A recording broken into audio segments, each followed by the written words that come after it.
네, 이번 한 주 세계 경제 그야말로 롤러코스터를 탄 것처럼 어지러웠습니다. 트럼프 미국 대통령이 쏘아올린 관세 전쟁의 후폭풍이 거셌는데요. 이인철 참 좋은 경제연구소장과 함께 한 주간의 경제 이슈를 자세히 짚어보겠습니다. 어서 오세요. 네, 정말 트럼프 미국 대통령 말 한마디 또 SNS 줄 한 줄에 오락가락 예측 불허 행보를 보였던 한 주였습니다. 전문가 입장에서도 좀 한 주 동안의 경제 분석하시는데 어려움이 있었을 것 같은데 이번 한 주 어떻게 보셨습니까? 이번 주 이제 뉴욕 증시 그리고 이제 국내 증시 똑같은 패턴을 그렸는데요. 이틀째 오르거나 내린 적이 없습니다. 하루 오르면 하루 내리고 오르내림을 반복했어요. 네. 정말로 이제 역대 최고의 어떤 변동성을 지금 보여주고 있거든요. 그만큼 이 트럼프 대통령의 이 SNS 말 한마디에 시장이 민감하게 반응을 보이고 있다라는 얘기입니다. 이게 사실 트럼프식 협상 전략의 전형을 보여줬기 때문에 주식 투자하셨던 분들 굉장히 한 주가 좀 길게 느껴졌을 텐데 굉장히 좀 어떻게 보면 좀 즉흥적이야. 관세 120%에서 145%. 뭐 이런 거 붙이고 감정적이고요. 네. 그러니까 이제 이 트럼프 대통령이 워낙에 이게 지금 협상가, 전략가예요. 그러다 보니까 상대방의 어떤 심리를 좀 흔들면서 협상에 좀 우위를 좀 잡으려는 계산된 압박이 아니냐라는 건데 실제로 예의 없이 뭐 상호관세 뭐 굉장히 이제 예외 없이 관세를 이제 밀리겠다라고 얘기했다가 90일 13시간 만에 유예했죠. 여기다가 중국을 겨냥해서는 거의 관세 폭탄급으로 네. 던져놓고는 시진핑은 좋은 친구다. 이렇게 말하는 방식이어가지고 아마 뭐 이런 제가 늘 말씀드리지만 90일 상호관세가 유예됐다 하더라도 이건 불확실성이 연장된 거다. 관세가 없어진 게 아니다라는 거기 때문에 앞으로도 아마 매일 새벽에 이 트럼프 대통령의 SNS 말 한마디 일희일비하는 변동성이 굉장히 큰 장세가 이어질 것으로 보입니다. 네, 또 트럼프 행정부가 상호관세 부과 대상에서 스마트폰과 컴퓨터를 제외했습니다. 일단 삼성전자나 애플 같은 대기업들이 좀 혜택을 볼 것으로 예상이 되는데 어떻게 보시나요? 맞습니다. 트럼프 대통령 일기 때도 그랬어요. 애플 구하기에 나섰다라는 겁니다. 지금 애플의 아이폰은 대부분 부품까지 포함하면 메이드 인 차이나거든요. 미국에서 한 대도 만들 수가 없습니다. 공장이 없습니다. 그러다 보니 여기다 145%의 관세를 붙이게 되면 갑자기 아이폰 최고 사양이 그동안 한 200만 원대였던 게 300만 원대, 미국에서 직접 만들면 500만 원대라는 분석까지 나오고 있거든요. 그러다 보니 안 되겠다. 중국에서 물량 만들면 어차피 손해니 차라리 지금 조금 만들고 있는 인도에는 전용기 떼었다는 얘기까지 나올 정도예요. 그러다 보니까 시장에서는 이제 더 비싸지겠네, 사재기까지 나타나자 지금 외신의 보도입니다. 외신의 보도에서 이 상호관세 부과 대상에서 지금 스마트폰, 컴퓨터 기기 여기다 반도체가 좀 포함이 되어 있는데 메모리 칩과 반도체 제조 장비가 들어가 있는데 이건 좀 확인해야 돼요.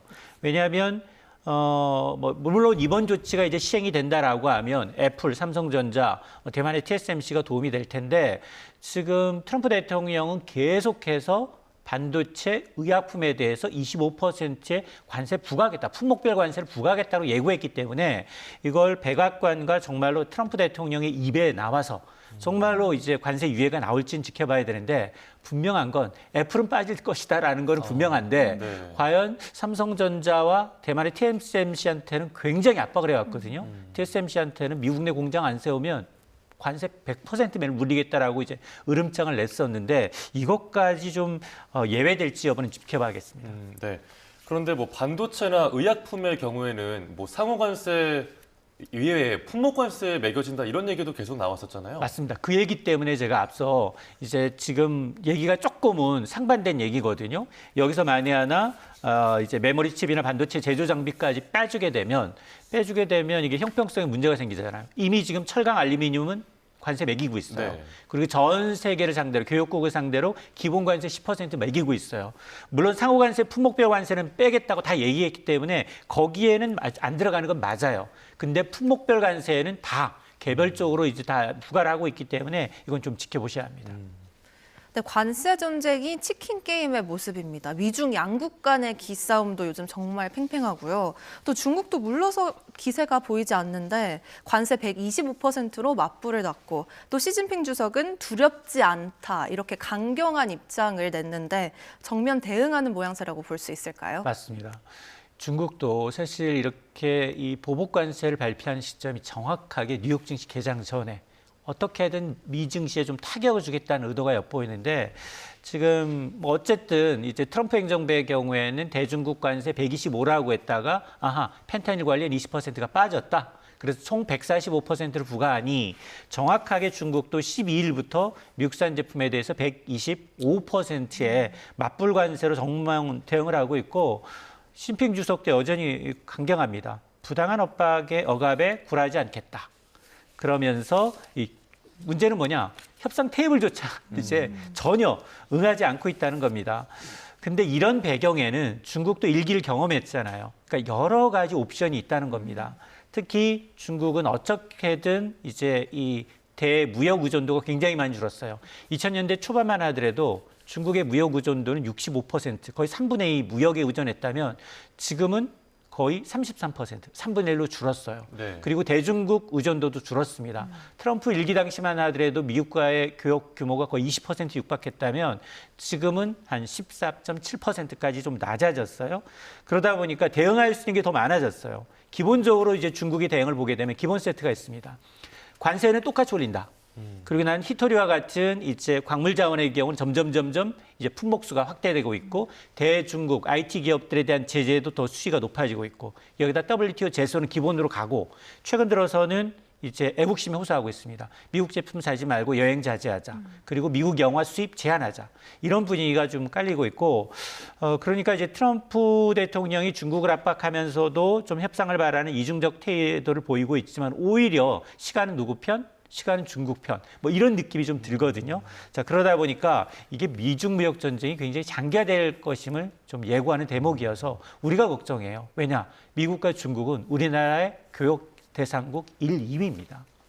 네, 참 트럼프 대통령이 갑작스럽게 중국 빼고 나머지 나라에게는 90일간 유예를 하겠다고 발표를 했는데 갑자기 이렇게 좀 입장을 바꾼 이유에 대해서 트럼프 대통령은 뭐 사람들이 좀 불안해하더라 이런 말도 했고 반대로 좀 중국 견제에 완전히 선택과 집중을 하는 게 아니냐 이런 분석도 있는데 어떤 게 좀 맞을까요? 둘 다 맞는 얘기예요. 지금 그동안은 주식시장 떨어져도 아유 괜찮다 나중에 다 오를 것이다. 그리고 뭐 조금의 약이 필요할 때도 있다. 뭐 이런 식으로 조금은 냉담한 반응을 보기도 하고 뭐 SNS에 이제 골프 티셔츠 하는 장면까지 올려서 조금은 논란이 되기도 했는데 근데 이렇게 상호관세 의지를 꺾은 건 바로 이제 미국의 국채, 이른바 이제 5경이 넘는 나라 빚 때문에 그렇습니다.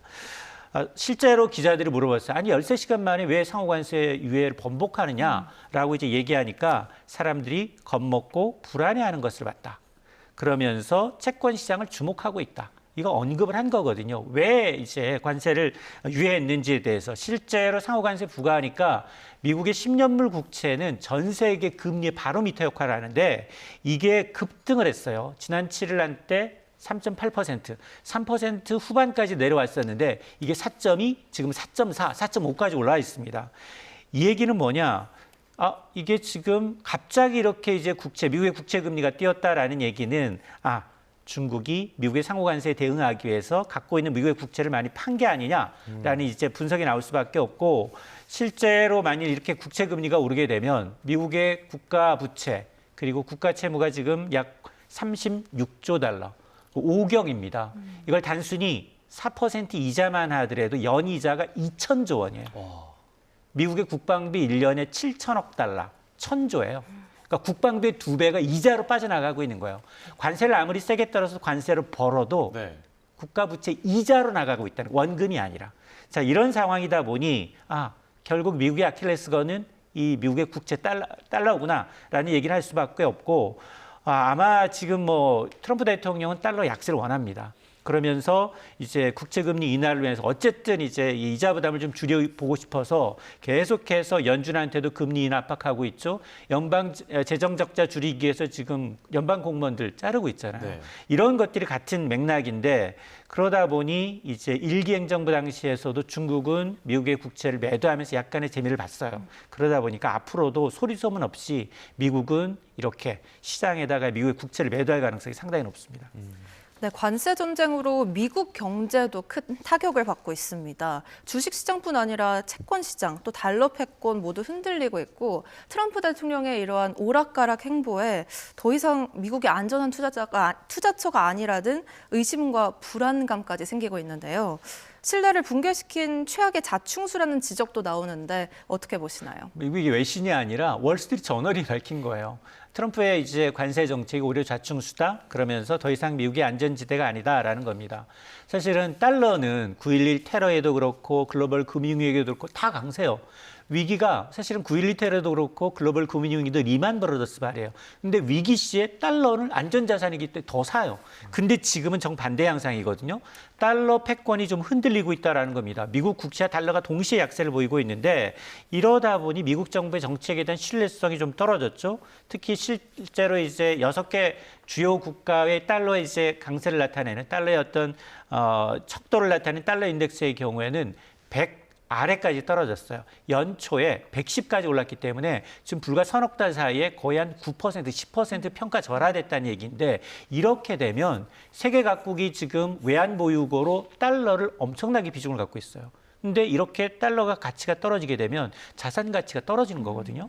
그러다 보니 이게 지금 달러 비중을 줄이면서 세계 각국이 대체 자산으로 지금 갈아타는 계기가 될 수밖에 없고 그러다 보니 이번 사태에 대해서 어떤 이제 단순한 경제 이슈가 아니라 미국 정제의 어떤 펀더멘털 또 기축 통화인 이제 달러에 대한 어떤 신뢰도에 타격을 주는 최악의 자충수가 아니냐라는 이제 비판이 제기되는 대목입니다. 네. 뭐 당장 미국 소비자들이 피부로 이런 경제 불안을 느끼고 있는 것 같습니다. 뭐 사재기 현상도 일어나고 있다고 하고요.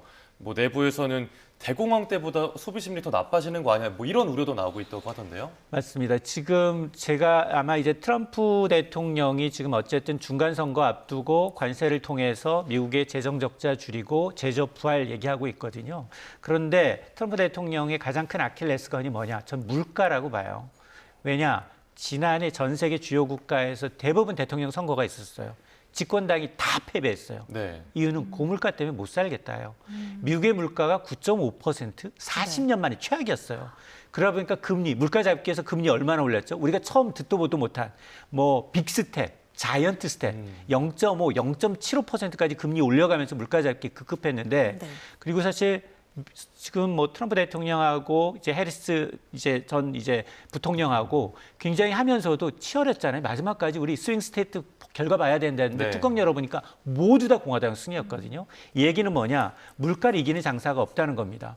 지금 관세부가 예고돼 있으니까 아니 미국 제품 그동안 싸게 화장지 다 사왔는데 이게 지금 2배 오를 생각이니 이게 지금 서민들이 걱정인 거예요. 그러니까 지금 사는 품목도 되게 넓어졌어요.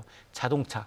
25% 관세 먹게 되면 가장 크게 부담이 커지죠. 아이폰, 식료품, 화장품, 뭐 한국의 선크림이 1년치를 쟁여놓고 있다라고 얘기가 나올 정도로 전방위적으로 이런 걸 뭐라고 하느냐? 패닉 바잉이에요. 당장 필요하지 않은데 물가 상승 넘으니까 심리적으로 불안해서 사재기하고 있다는 얘기인데 앞서 제가 이제 아이폰 최고 사양 지금은 250만 원대 사고 있지만 이 관세 때문에 2배 이상 오르죠. 만약 이거 정말 미국에서 만든다면 500만 원 넘어갈 수 있다라고 하니 불안감을 자극하고 있는 겁니다. 실제로 미시간대 4월 소비자 심리 지수는 100이 기준인데 50까지 떨어졌어요. 절반으로 떨어졌네요. 맞습니다. 이 얘기는 정말로 대공황만큼 사람들이 물가 때문에 심리가 불안해 있다는 겁니다. 그래서 또 하나 또 더 주목할 대목은 뭐냐? 앞으로 물가 오를 것입니다라고 하는 향후 기대 인플레이션. 이게 미래 지표인데 이게 6.7%예요. 지금 물가 2%대인데 6.7%까지 앞으로 물가가 오를 것 같습니다라고 소비자가 인지하고 있다는 거 이게 44년 만에 최고치예요. 이렇게 되면 소비자들은 이제 돈을 갖고 있어 쓰지 않습니다. 물가 불안 때문에. 이게 경기 침체를 또 악화시키는 요인이 될 수 있습니다.